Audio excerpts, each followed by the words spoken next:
Sie hätte beinahe gesagt, willkommen auf dem Bauernhof. Nochmal. Willkommen auf der Märcheninsel bei eurer Marmeladenoma und ihrem Enkel Janik. Heute erzähle ich euch eine Geschichte aus meiner Kindheit. Ferien bei Großvater. Der Vater meiner Mutter hatte einen Bauernhof. Ich sehe ihn, den Großvater, seinen Hof und seine Tiere immer noch vor mir. Manchmal setze ich mich in meinen Schaukelstuhl, schließe meine Augen und wandere zurück in die Vergangenheit.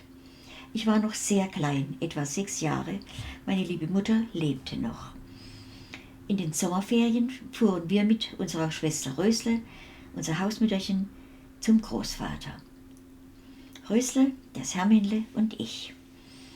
Den Moment, wenn wir das Sträßchen betraten, das zum Hof führte, es hieß Wallgraben, werde ich nie vergessen. Die Vorfreude war so groß, dass es mir schier das Herz sprengte.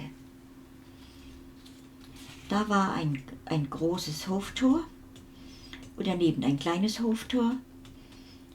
Das große Tor war für die Heuwagen, die ja riesengroß beladen waren, und das kleine Tor war für die Menschen.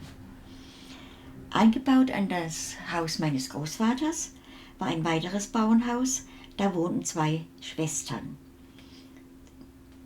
Die waren sehr freundlich zu uns Kindern.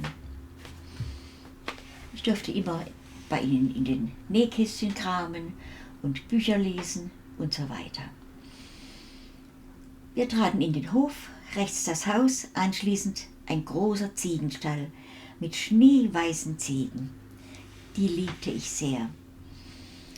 Ich fütterte die immer mit allen möglichen Kräutern, was meinen Großvater sehr ärgerte. Denn wenn ich dann weg war, meckerten sie tagelang und wollten ihr Gras nicht fressen.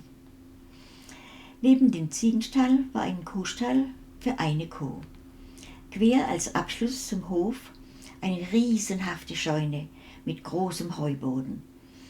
Als die Familie noch vollzählig war, das war vor meiner Zeit, war darunter unter dem Heuboden noch ein Kuhstall mit mehreren Kühen. So konnte man von oben das Heu herunterwerfen. Wie gesagt, das war vor meiner Zeit. Anfänglich lebte noch die Großmutter, die wir Mädchen nicht liebten. Sie liebte auch nur ihre Enkelsöhne. Sie lag immer in ihrem großen Bauernbett, sie war gelähmt. Heute habe ich großes Mitleid mit dieser Frau. Damals fühlte ich mich nur schlecht behandelt und zurückgestoßen. Sie hatte alle ihre kleinen Söhne verloren und war gelähmt. Und ihre 3 Töchter, meine Mutter war die älteste, verließen alle den Hof und zogen in die Stadt. Ich schlich immer an ihrer offenen Tür vorbei und sah hinein. Einmal traute ich mich doch hinein und fragte, ob ich mal die große Muschel, die auf einer Bauernkommode lag, mit vielen anderen schönen Dingen, in die Hand nehmen dürfte. Sie fuhr mich aber grob an: Das machst du doch kaputt. Ich ging nie mehr in ihre Stube. Aber sie lebte auch nicht mehr lange. Es waren vielleicht noch 2 Sommer. Als sie starb, wurde sie aufgebahrt. Berge von Blumen brachten die Dorfbewohner. Sie kamen und gingen, beteten und manchmal kochten sie auch Kaffee. Und ich werde nie den seltsamen Geruch vergessen. Blumen, Weihrauch, Most, Kaffee und auch den Geruch des Todes. Und die seltsame Stille des Todes, die von ihrem Bett ausging. Damals wurden die Toten 3 Tage aufgebahrt und man konnte Abschied nehmen. Traurig war ich nicht, das muss ich zu meiner Schande gestehen. Wir hatten einander ja nicht geliebt. Dennoch spürte ich die schreckliche Kraft des Nie wieder. Und dann hatte ich noch eine große Freude, trotz dem Tod der Großmutter, die Zuwendung der vielen Frauen. Jede brachte mir eine Kleinigkeit und streichelte mich und bedauerte mich. Ich bekam für die Beerdigung ein schwarzes Flügelkleid mit weißen Blümchen. Das war wunderschön. Es war ein mächtiger Trauerzug zu dem Friedhof. Sie war sehr geachtet. Im Hof war ein großes Mahl gerichtet, Alle Nachbarinnen hatten dafür gesorgt, aber ich schlich mich davon, kaute mich zu den Ziegen ins Stroh und weinte. Und das erste Mal in meinem Leben erschaute ich vor der Macht des Todes. Und dann war der Großvater allein.